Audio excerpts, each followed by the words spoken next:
Basically, I thought I should start out at the beginning and just post a coming out video because I mean I did one already way back when I first started putting up videos on YouTube, which was several years ago. So I thought, you know what, I'm just going to make another one. So I think that in this day and age, coming out it's so much easier for everyone because we can see so much more of it online, in the media, in celebrities coming out. And that's really great. I think that one of the most important things that people can do to help society progress and pass this, this phase of the gay rights fight is to just come out. And it sounds so easy, but it's not that easy for everyone still. So despite how normal it is now for people to come out and how okay with it the society is becoming, it can still be a very tough thing for people because they don't live with society. They live with their family, they live with their friends, they live with their peers, the people that are around them every day, they go to work with. Those are the people that make it difficult for them to come out. See, when I came out, it was like that for me. The biggest fear that I had was not admitting to people that I was gay, but because of how I knew everyone around me felt about gay people, I was scared about how they would react to it and ultimately what they would do to me when they found out. My brother and stepdad and pretty much all the men in the family, they had pretty negative opinions about gay people. So I could just not imagine them ever knowing that I was gay and being okay with it. I mean, I remember hearing once that all fags should be shot. And I was like maybe 11, 12, I don't even know, maybe a bit younger. So that didn't really make me feel very safe because at that age I did know that I was gay. So anyway, I could literally talk about this forever. I actually did write a book about this too, coming out in school, what it was like in my family, growing up and all that, which will hopefully be coming out sometime soon. If enough people have interest in it, I would definitely let you guys know, and then you can download it and read it, and then you get the whole story. But for now, let's just cut to the chase. So what happened when I came out? Well, let me first preface this with the fact that I had moved out of my parents' house a few days before I actually came out to them. And I had gone back home with them to discuss the reasons why I moved out, which at the time I told them was because of the drinking and the fighting and the tormenting that happened to me all the time from my brother. And that's what I went there to talk about. And of course, when I showed up, they had been drinking. So despite the fact that, I told them I wasn't coming home unless they stopped drinking, they were still drinking when I came home to have this discussion. But what I didn't tell them when I moved out was the fact that I was gay, and I moved out because I could not imagine living my life any longer had I not left and started a life somewhere else. I would have probably killed myself. So anyway, in the conversation that we were having, my mom asked me about the secret that I have, and I was a little bit confused because I didn't really know where she got that from. It's not like I had mentioned it to her or anything, and then I realized that she was probably snooping around in my things when I moved out and found some letters that I had written because I used to write letters to myself or to anonymous, just getting shit out of my head because that's what I used to do. So I ended up telling them that I was bisexual because it's always easier to tell someone you're bisexual instead of telling them that you're gay. It's like lightening the blow or something. So after about 30 seconds of silence, then it began. There were many things said to me, shouted at me, really. My stepdad was pretty quiet at the beginning. It was my mom mostly that just kind of lost it and went off on me. She went on about how I was being brainwashed by my friends. She had no idea what kind of people I was hanging out with, and I was hanging out with the wrong people, and she didn't want to know who my friends were. And I was trying to defend them and tell her that, my friends are good people. They're not like, the idiots that you see that are causing problems in the world. Like, they actually accepted me for who I am, and it was great that I had friends like that. They were willing to do that and not judge me for being gay. And that's when the word gay came out. And then the conversation turned again. It's like, well, what do you mean you're gay? I thought you said you were bi. And then I was like, I've fooled around with both, but I like men better. And then it just turned into this whole other argument. So that's when my stepdad decided to come in, and he had some very, very good words of wisdom. The first thing he said to me was something along the lines of, "Man, you really are fucked up, aren't you?" And then it just continued to degrade into this stupid conversation where he asked me questions like, so if you're walking down the street and you see a guy, do you think, oh wow, he has a nice ass? And I was like, really, this is what you're asking me right now?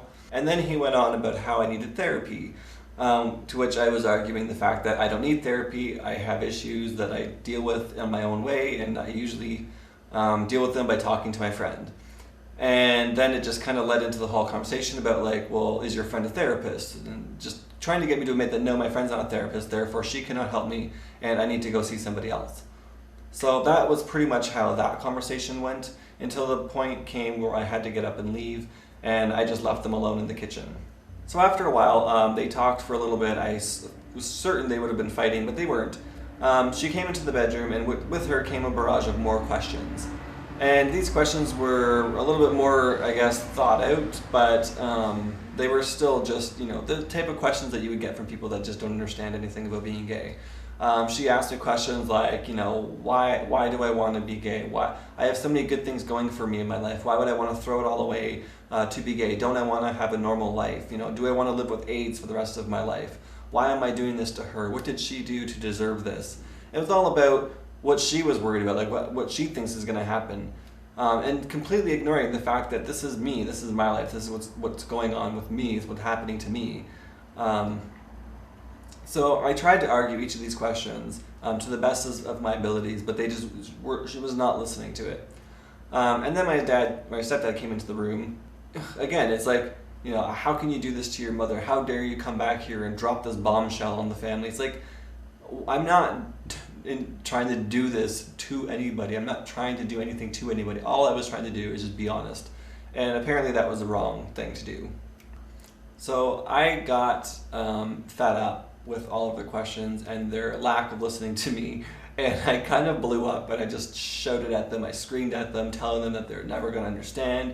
You're not listening to me. You don't care. And that's the last thing that I really remember from that night. I don't think much more happened than that. And then I never moved back in. So yeah, it was very awkward for the next few years. I graduated high school, because this was in grade 10 when I told them I was gay and moved out. So I finished grade 10, finished grade 11, finished grade 12, finished OAC. So I was out of their house for several years.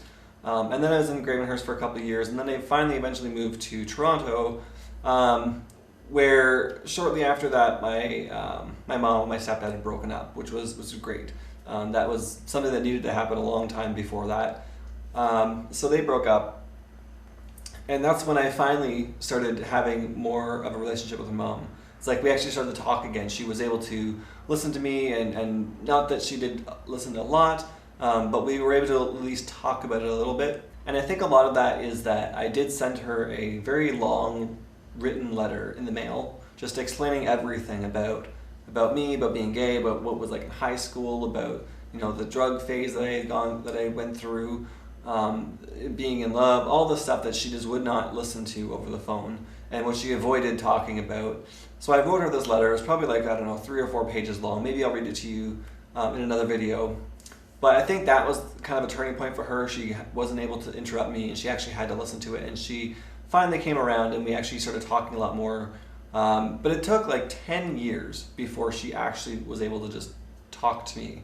And I could talk to her and say things and even joke around about it. But I mean, now everything is fine. We're close again. I mean, this was a while ago. I mean, I'm like 31 now. This was back when I was going on like 22, 23. So things are good now. So as you can tell, my experience coming out was not very nice. But there's a lot of people out there that have it a lot worse, and there's a lot of people out there, probably more people out there, that have it a lot easier. It's just they come out and it's not a big deal.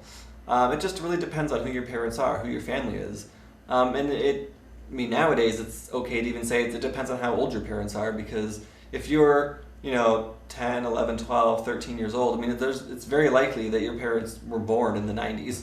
So it's if they were born after the 80s, or after the whole AIDS outbreak, and being called the gay cancer, and thousands of gay people dying from AIDS every year, like when all that happened, if your parents grew up in that, then it's a pretty good chance that they're going to have these really negative ideas about gay people and what it means to be gay. And I think that's part of the reason why my mom felt that way, is because she did grow up in all that. That's what she knows as gay. That's like the extent of her knowledge of what it means to be gay. It's just sex, and you're gonna get AIDS, and you're gonna die.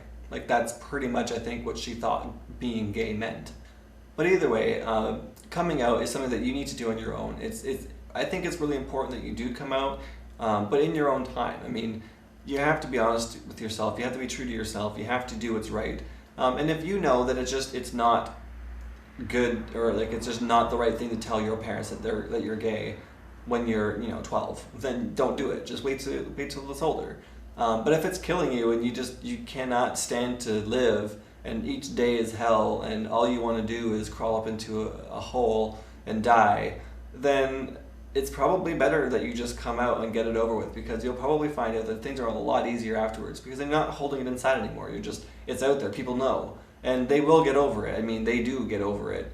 I mean, it always happens. I mean, there's always the chance that it won't. I mean, and maybe it'll be worse. But could it be any worse than what you're already going through? So that's kind of what I did. I mean, I was at the point where it's like, you know what, I'm just going to kill myself. What's the point? Like, I live in the middle of nowhere. I listen to fighting and see people drinking all the time, and all I wanted to do was just drink, just to, like, that's what everyone did, and it just helped you forget things, and it just, like, I had no life. I had no direction of my life. I had no idea what I was going to do with my life. Everything beyond that just seemed so incredibly impossible.